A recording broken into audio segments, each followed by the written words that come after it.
our symposium in which we'll share the outcomes of various long-term follow-up studies that have been conducted in the past couple of years at the Amsterdam Gender Clinic, as well as an exploration of the sex ratio.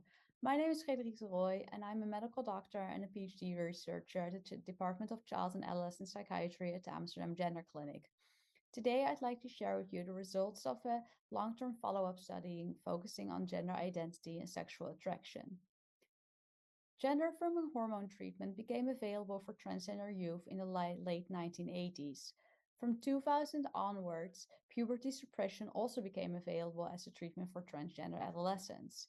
The first follow-up studies had promising results and showed a decline in gender dysphoria and an improvement of psychological functioning. This is the first study done to assess the long-term effects of early medical treatment in transgender youth. In this study, I will focus on outcomes on gender identity, gender incongruence, and sexual attraction. Gender identity and sexual attraction used to be viewed in a very binary way, and something we thought would be set for life. However, over the years, we've come to realize and appreciate this as a very diverse concept, with both gender identity as well as sexual attraction also being fluid and being able to change over time or situations or based on the experience you have in your life. Something else we're very interested in is knowing whether youth that came in when they were young still experience gender incongruence now that they're adults and have received gender affirming treatment, or that instead they might feel completely gender congruent. To study this, we included adolescents who started with puberty suppression before the age of 18 years or had started with gender-affirming hormone treatment at least 9 years ago. We contacted them by mail to ask them to participate in the study and later explained the study further by phone, after which they received an online survey to complete various questionnaires. After they completed the surveys, we called them again and had a short phone interview to clarify the survey answers and see if there were any other topics that they felt they had to discuss with us. The online survey included questionnaires on demographic characteristics, gender and body image, psychological functioning, quality of life, but also on relationships and sexuality and fertility. The results I share with you today come from the Gender Diversity Questionnaire, which investigates gender identity and fluidity in a combination of open-ended questions and statements. To measure gender dysphoria, we used the Utrecht Gender Dysphoria Scale, which has two versions, a male and a female one. In the current study, all trans feminine persons received the female version and all trans masculine persons received the male version, as to really measure whether they're experiencing gender incongruence from one's current gender identity. Moreover, we asked people several questions relating to relationships and sexuality. A total of 205 people could be approached for this study, of which 101, which is almost 50%, are participating.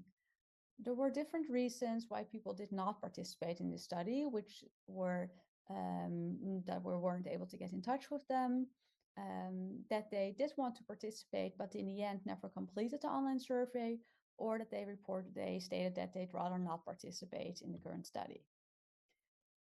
Of all the study population, 70 identified themselves as men and 30 as women, with one person identifying as a non-binary trans man. On average, people had their intake at 14.7 years old, with this ranging from 10.9 to 21.2 years. Of the 101 in the study population, 74 received puberty suppression at a mean age of 14.8. All participants received gender-affirming hormonal treatment, with the average age of start being 17.5. However, this ranged from start at 13.9 years old to almost 35. All the youth that were included are now way into their adulthood, with their mean age at follow-up being 32.7 years old, and this ranging from 25 to almost 52 years. So when they were asked to place their gender identity in categories, we see that most people opted for the categories men or women, with a portion also reporting that they identified themselves as transgender. A smaller amount of people said they were next to men or woman, also a human or person. However, when we ask them an open question and ask them to describe their own gender identity, we see that many different words were used. Still, a lot of people prefer the words man and women, but we also see people then describing themselves as a man with transgender history, or say, I'm not sure how to describe myself, or I'm just a dad, or a woman and transsexual, or born in the wrong body. And I think it's important to note that these are the words that people use themselves and are words that were fitting for them and for the time that they came into the clinic and underwent their gender trajectory, which are which use types of wording that we might not use anymore today. So if you look how gender identity developed over time, we see that for almost all people, this remains stable, with 80% or a little more than 80% saying that the gender identity remained completely stable over time. And we also see that for most people, it is not fluid in situations or time.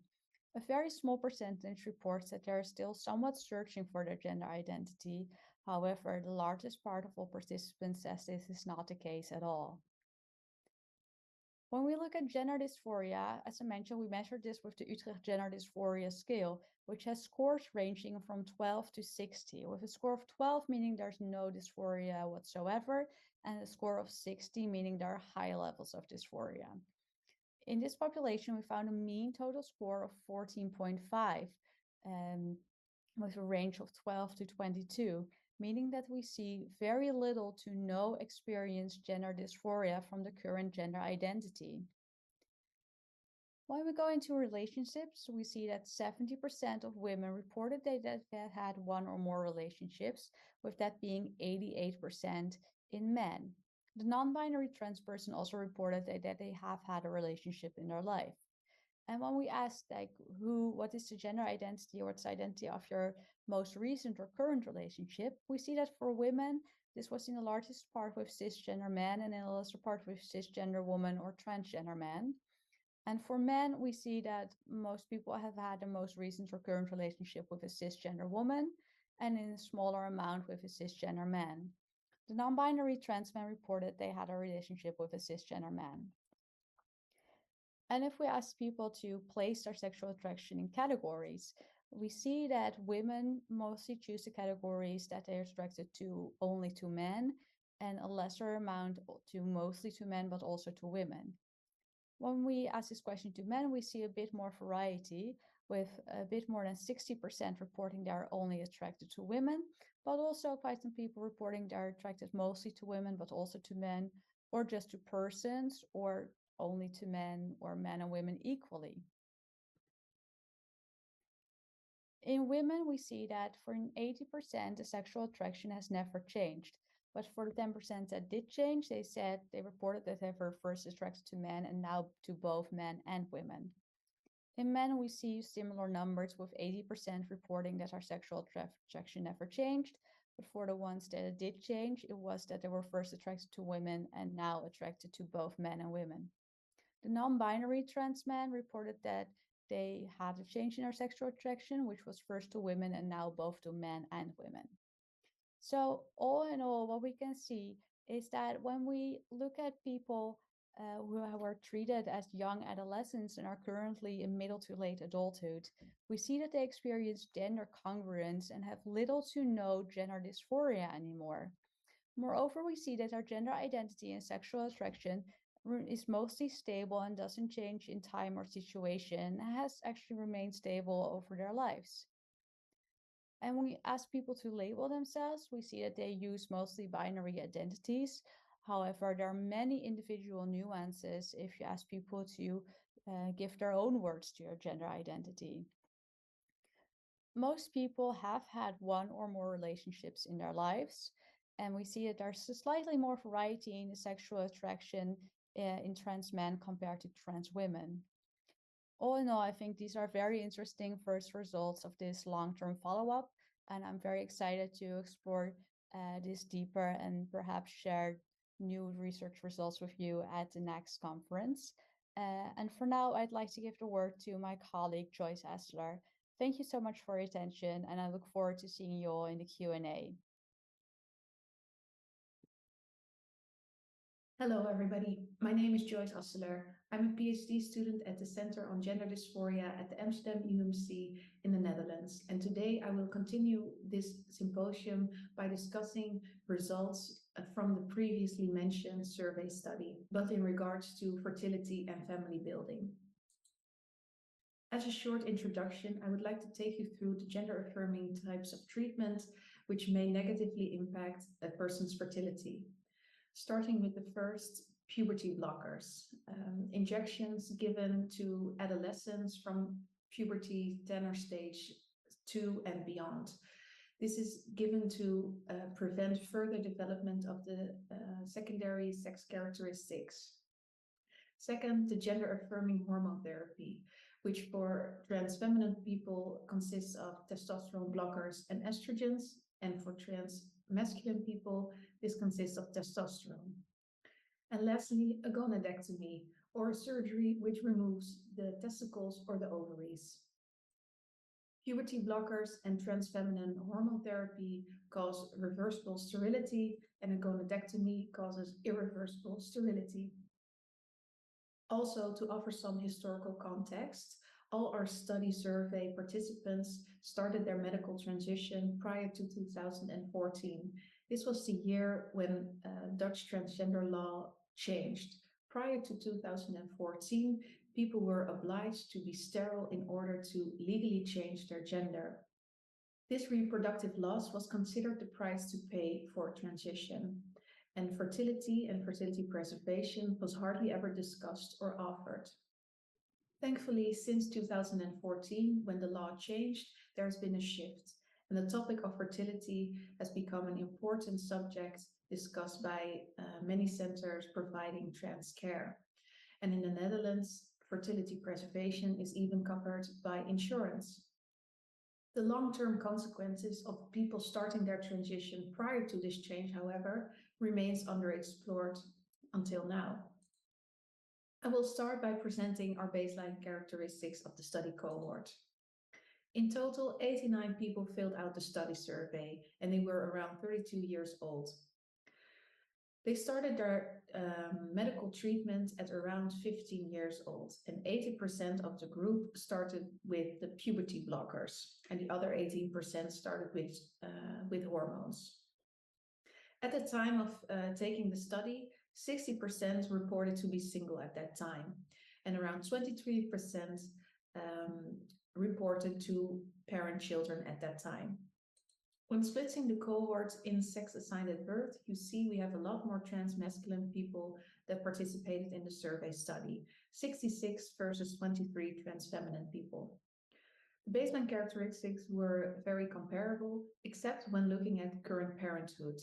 None of the trans feminine people reported to parent children at that time. In our survey study, we asked the participants to reflect on their decisions made in the past at the time of starting their medical treatment. And remember, this was prior to 2014.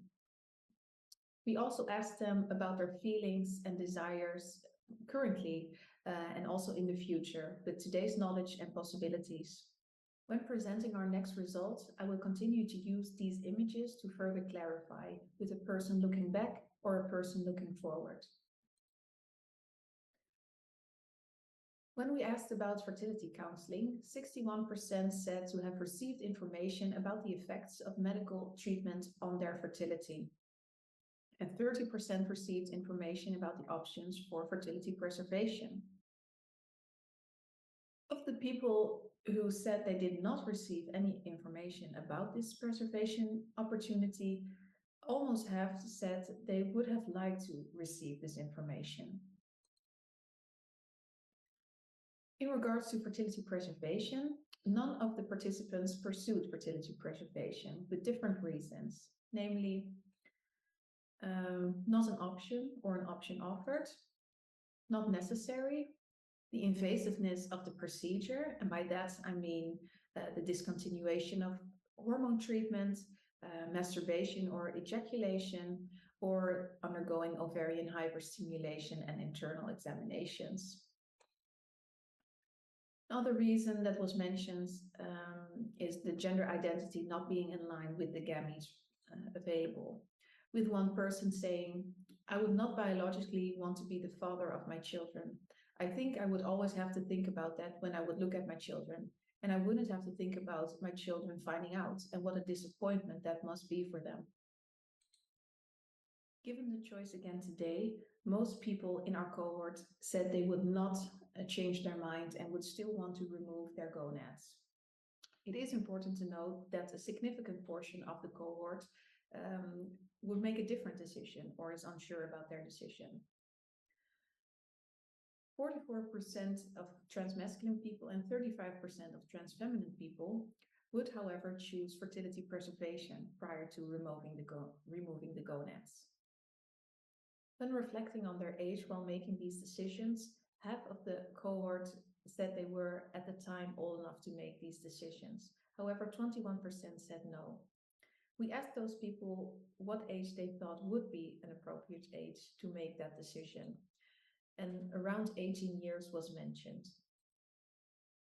Another response that was mentioned was, I think I knew very well what I wanted, what the consequences were, and what this entailed. However, I think with the exception of people who know from an early age that they want children, as you get older, your opinion of whether or not you want children can change due to your environment and your own feelings. In our cohort, almost everyone, 96%, underwent gonadectomy. When looking back, 11% remembered to have found it troublesome at that time, and 8% did not remember. Reasons mentioned at the time for finding it troublesome was wanting genetically related children in the future or finding it an emotional topic which was difficult to handle at that time. Reasons for not finding it troublesome at the time was not wanting any children, the treatment for their gender dysphoria was more important, or the topic was not discussed. On this slide, I want to take you through the views of the participants currently being infertile due to their gender-affirming treatment. Currently, 27% find it troublesome to be infertile, and 11% doesn't know how they feel about being infertile. The most often mentioned reasons for finding it troublesome was, in addition to the previously mentioned reasons, wanting to have had a choice in the matter. And the reasons for not finding it troublesome was happy to be rid of biological reproductive organs, not wanting children with biological reproductive organs, or no other option or the logical consequence of decision making in the past.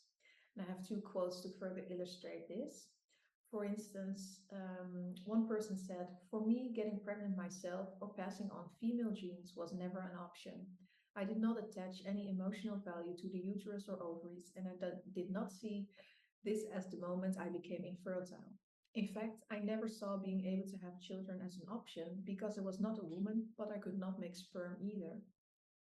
Another person said, I can find it troublesome, but it's too little too late. Unfortunately, I can't change it, even if I would like to. Last but not least, this pie chart shows the current desire for children of all our study participants. As you can see, the majority, 56% of people, has a current desire for children or has already fulfilled this desire. And around 21% of people reported not to have a desire for children or to not have that anymore.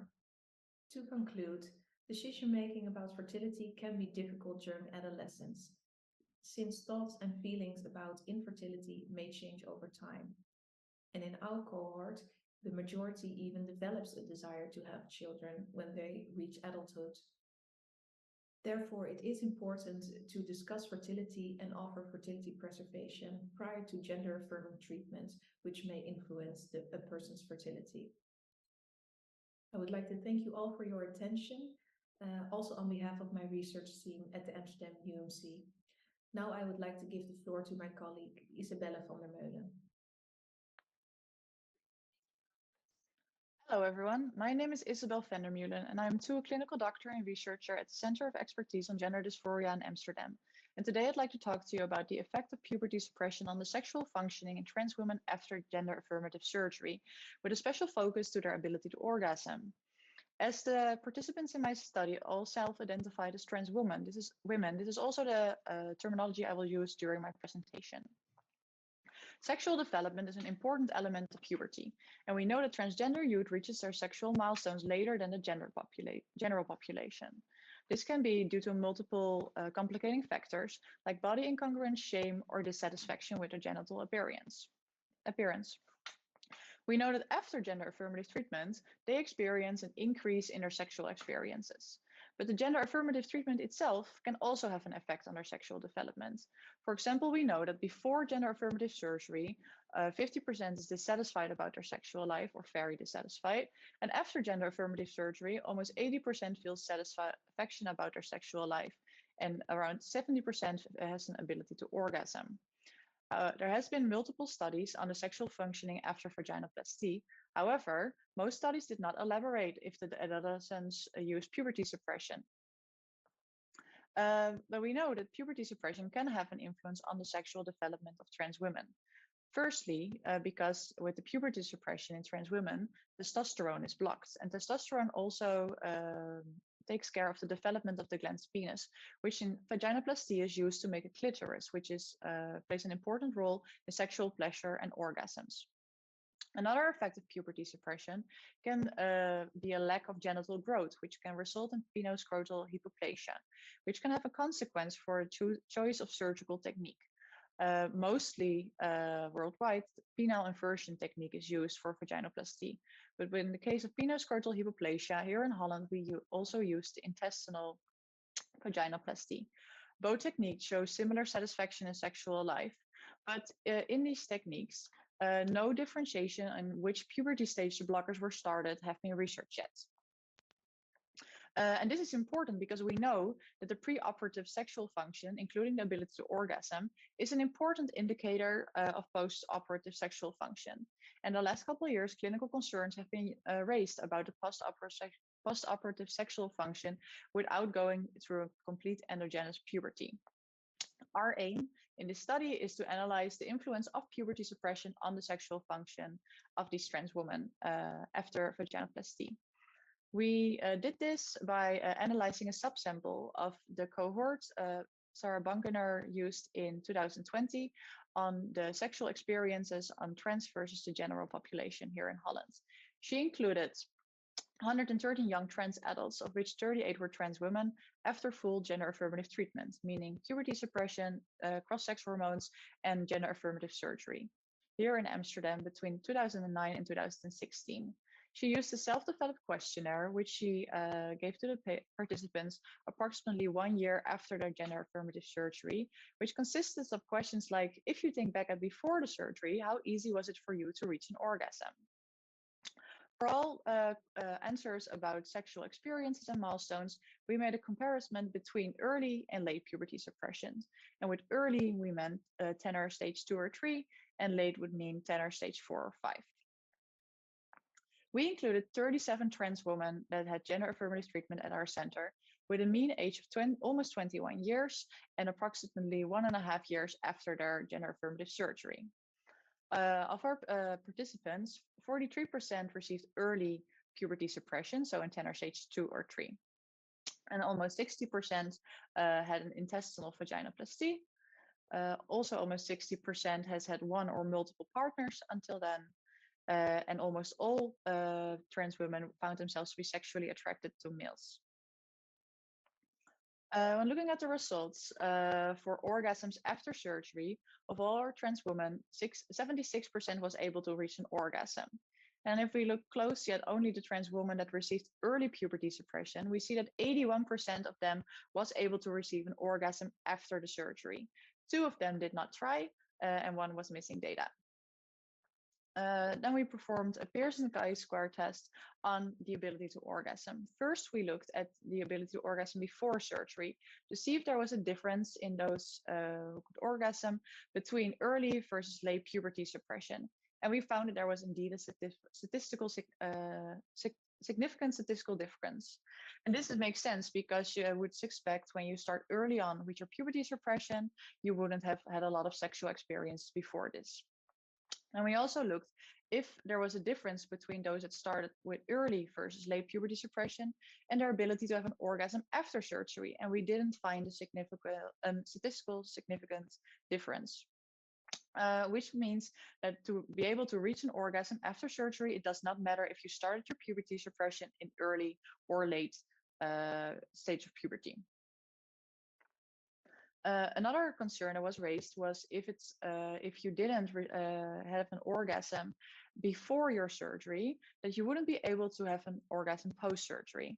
Of our participants, 60% did not experience an orgasm pre-surgery, but of them, 75% could have an orgasm post-surgery, of which this was 15 participants, of which 10 of them received early puberty suppression. We also asked about experiences around sexual difficulties when having sexual intercourse. In this question, meaning penetrative sex. 21 participants had penetrative sex after the gender affirmative surgery. And we see that most of them, 50 to 76%, had experienced one or more sexual difficulties when having intercourse. It's important to know that we dichotomized these questions, but the answer options were never, sometimes, regularly, often, and always. So it could also mean that the higher ciphers in sexual difficulties could be multiple women that have said they sometimes experienced, for example, a lack of libido or failing to orgasm. For all sexual difficulties, we did a Pearson chi-square test to see if there's a statistical significance between early or late puberty suppression, but we found none. So it doesn't matter for the sexual difficulties if you got early or late puberty suppression. To summarize my findings, the possibility to orgasm after the vaginoplasty is similar for those with early and late puberty suppression. And experiencing orgasms before your vaginoplasty is not essential to be able to experience one post-surgery. We also found that the majority of trans women sometimes experience some difficulty with sexuality, but that for them, it doesn't matter if they started with early or late puberty suppression. Limitations of my study could be that the sample size was rather small, which made it difficult to analyze for example, confounding factors like surgical technique. Another limitation is that the actual data, for example, the number on orgasms, can be different in the present time. For example, we did file research on the participants, and we found that one trans woman who wrote down in the questionnaire that she could not have an orgasm post-surgery did eventually have an orgasm a little later on.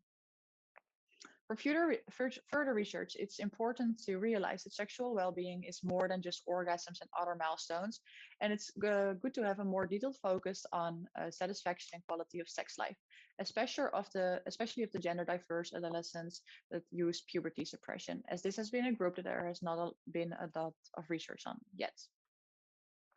My take-home message to you is that can they orgasm? Yes, they can. The trans women that received early puberty suppression or did not have an orgasm before their gender affirmative surgery, they can experience an orgasm after. But it's important to keep talking about this. So counseling before and after the genital surgery on sexual well-being, including sexual difficulties, is important. As sexual well-being is an important factor in the quality of life. Thank you all for listening to my talk and to our symposium. And if you have any questions, we'd be delighted to answer them. Thank you so much.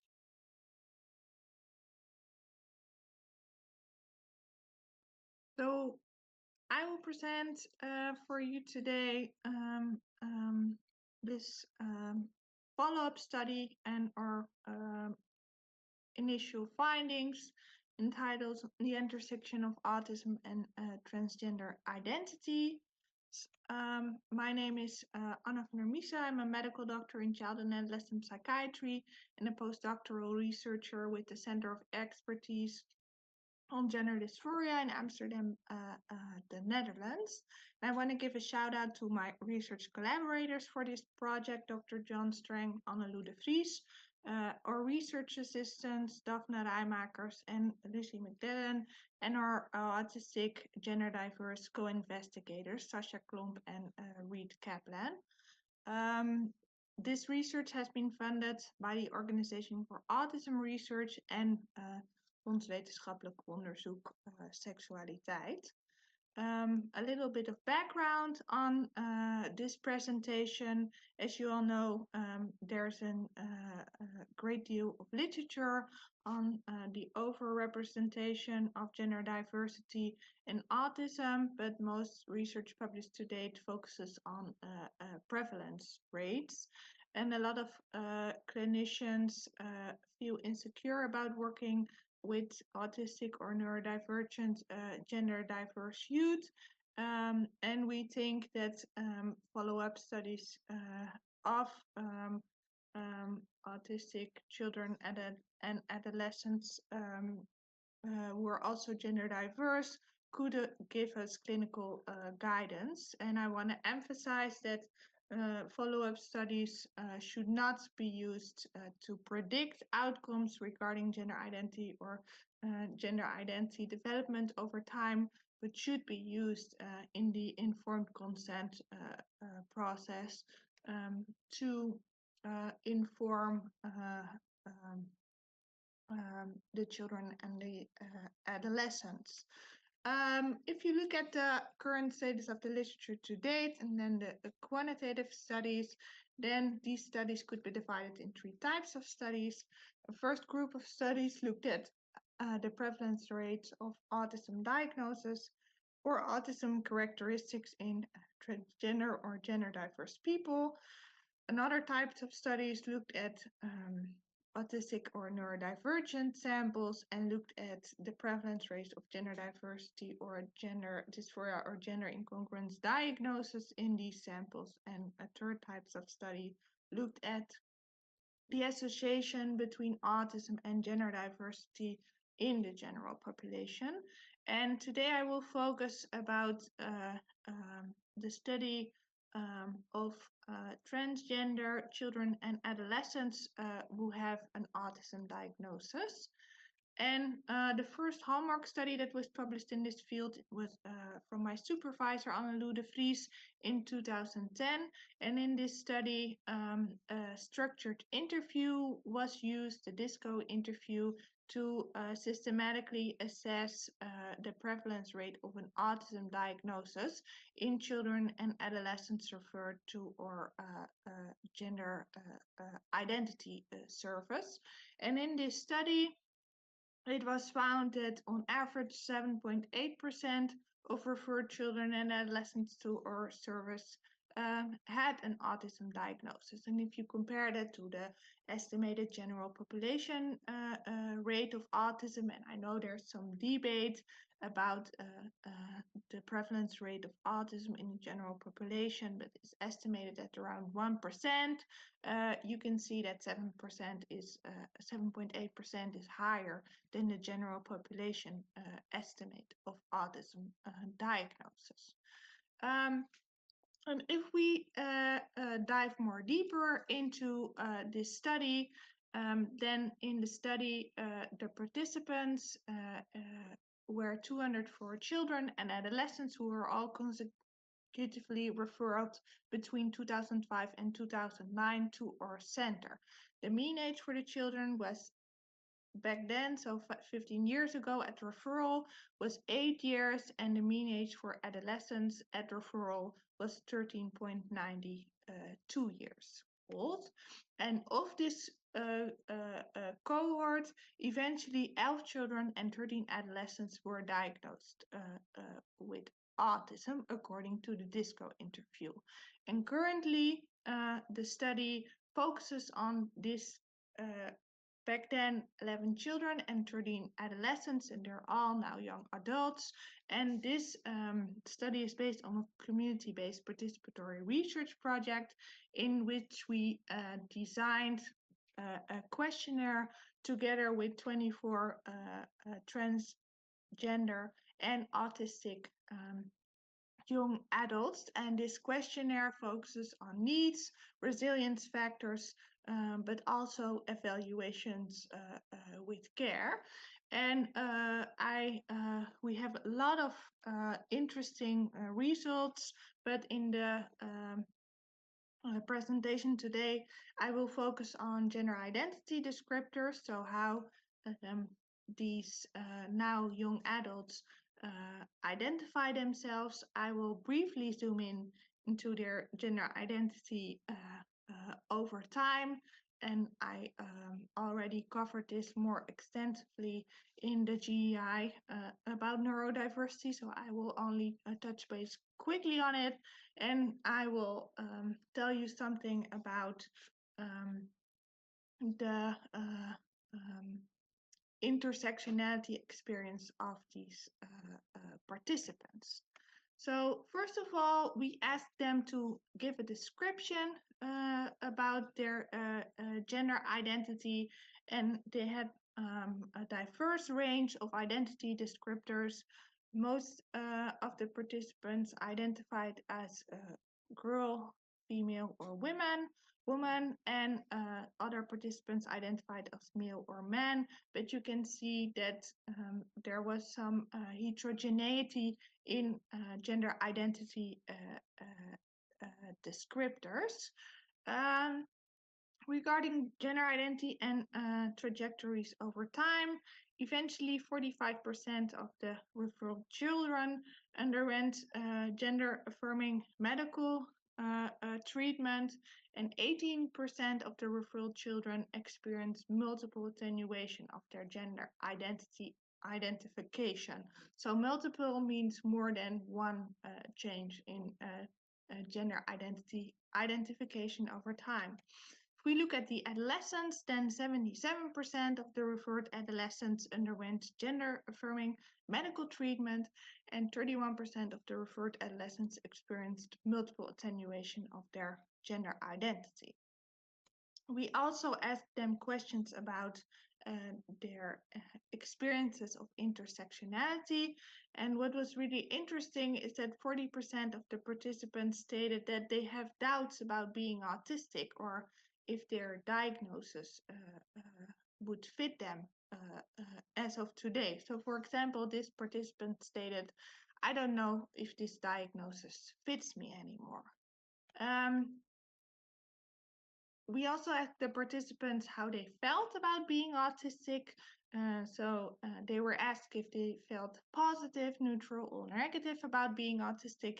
And I find it quite striking that only 20% of the participants feels solely positive about being autistic. So 80% feels neutral or negative about being autistic. But these participants felt positive and stated being autistic is a superpower. We also asked if the participants thought their gender diversity was related to their autism, and actually none of the participants thought their gender diversity was related to their autism. So, for example, this participant stated, it has nothing to do with my autism. And finally, we asked them if they had experience with health care professionals in general, and we asked them if they had noticed that their health care professional experienced doubt about their gender diversity, and actually 40% of the participants stated that they have experienced doubt of their gender diversity by health professionals. For example, this participant stated, my doctor thought my mental health problems stood in the way to really know they were gender diverse. To conclude, there's a lot more to say about this study, but I will focus on these initial findings. What we can learn from our participants is that potential different gender identity pathways may exist in these autistic individuals, in which for some participants multiple attenuation of gender identity could be identified. What I would like to be really make clear today is in line what I am always saying. Um, we know that autism and gender diversity can definitely co-occur independently, and autism should never be a priori exclusion criteria for gender affirming treatment. I want to make that absolutely clear. On the other hand, I think it's really important for clinicians to say we don't have a crystal ball available. So in the informed consent process, we should share the evidence that we have to date about potential identity trajectories, but also about needs and barriers and outcomes. And what we do next is that we will continue this community-based participatory research project. And we're also going to more in-depth interview our participants to continue to improve the care for this population. Thank you so much for your attention. If you have any questions, please feel free to email me.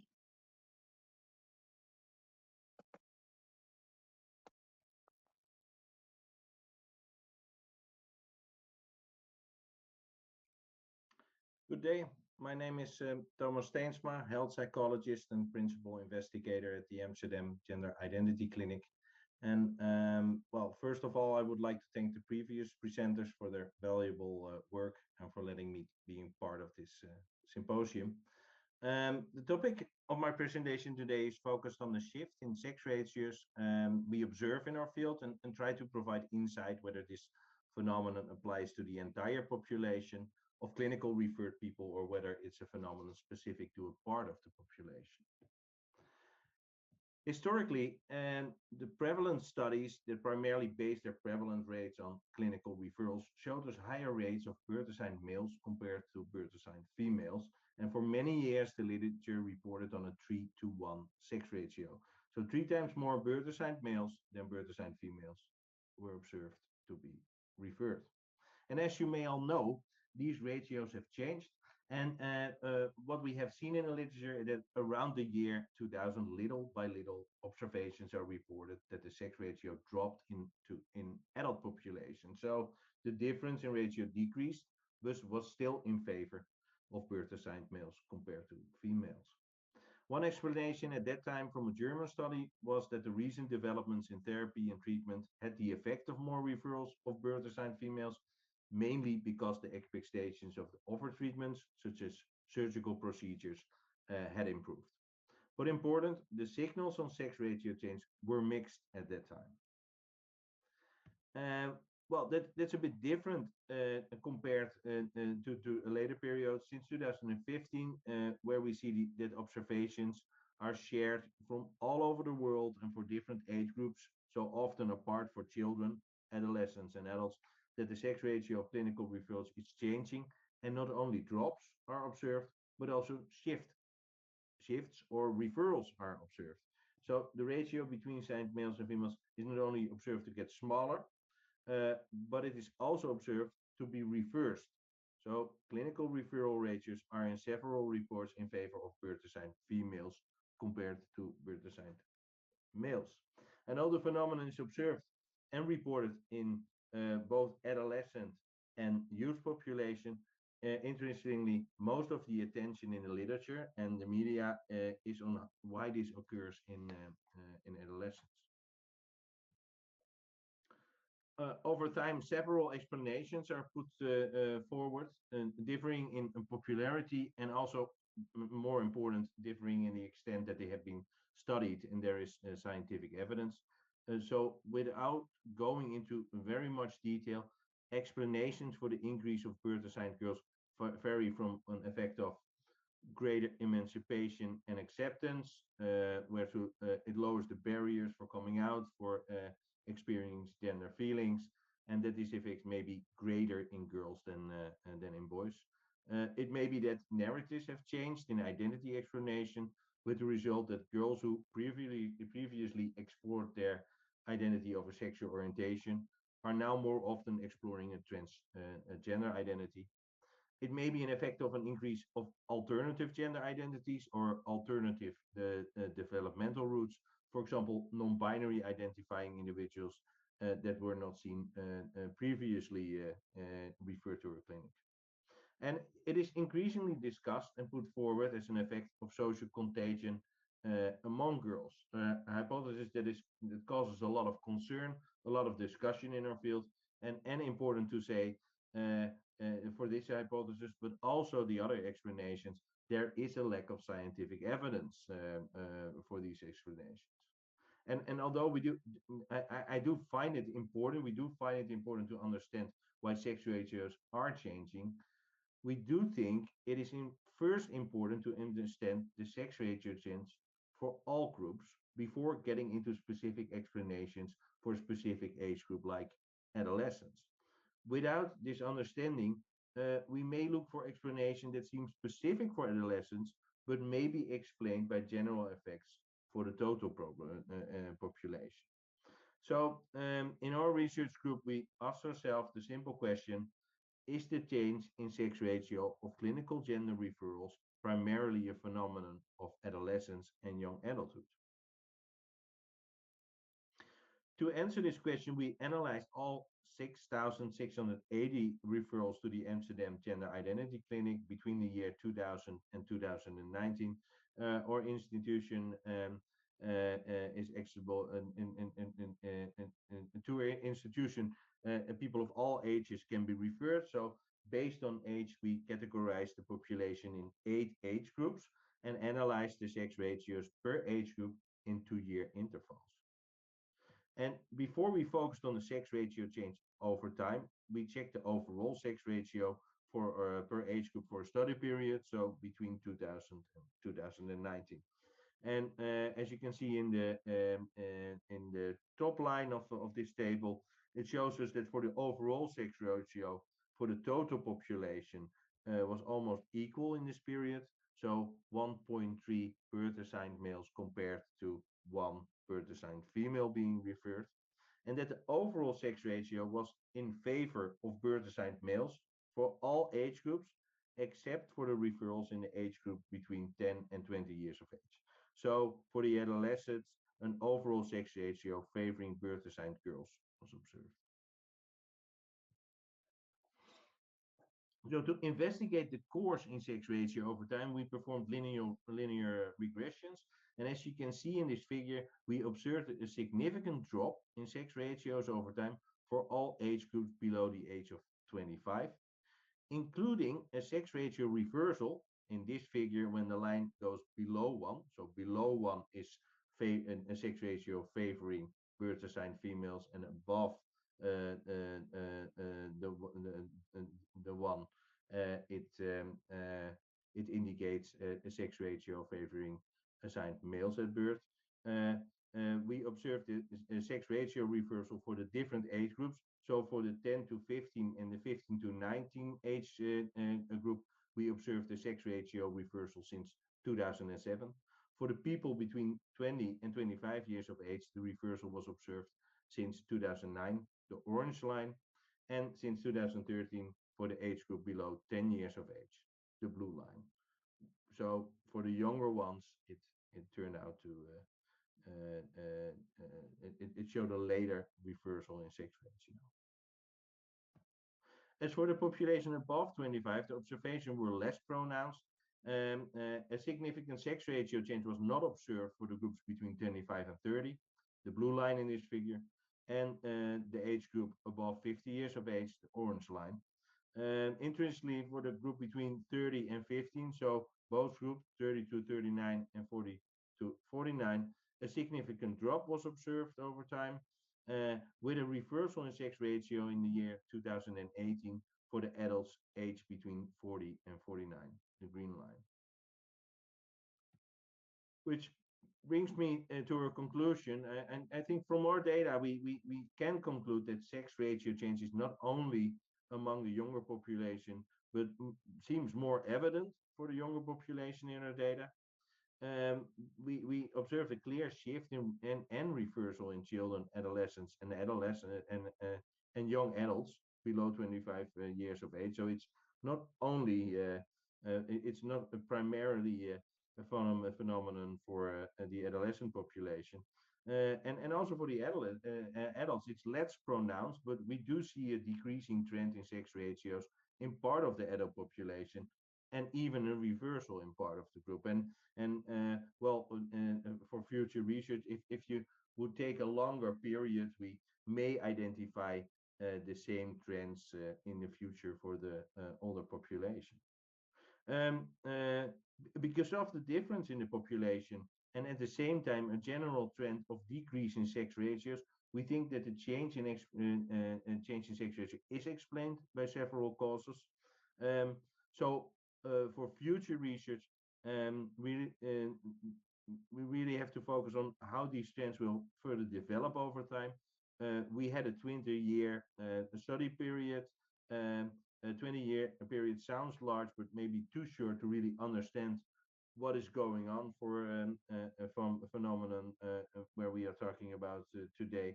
And secondly, studies should focus on identifying population-wide explanations for the sex ratio change and age group specific explanations to find out